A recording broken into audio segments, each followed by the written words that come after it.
Au revoir. At the Wilsonville Safeway, Ryan Tierney is loading up on bottled water. We have a 6-month-old baby. We just wanted to make sure that the water was safe for formula and things of that nature.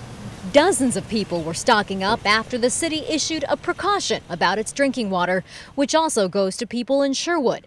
On Thursday, a routine test sample taken from Wilsonville's water treatment plant showed low levels of cyanotoxins from blue-green algae.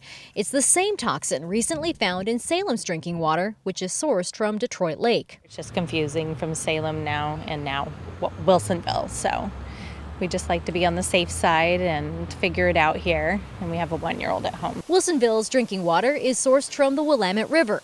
Some of you have been asking about specific toxin levels. The state recommends that water contain less than 0.3 micrograms of cyanotoxins per liter.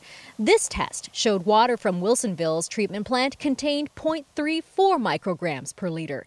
But before the city asks people not to drink it, the protocol is to get a secondary sample. They're waiting on results from one more test. We should be able on Monday to communicate definitively one way or the other the status of the drinking water. And, again, we're optimistic that we'll be able to say, hey, nothing to worry about. If results still show unacceptable levels of cyanotoxins, health officials will recommend certain groups not drink the water: children under 6, medically vulnerable people, and pets.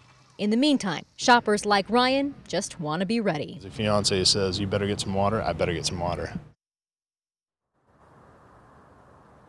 As another precaution, technicians at the water treatment plant adjusted ozone levels in order to reduce toxins that might be in the water.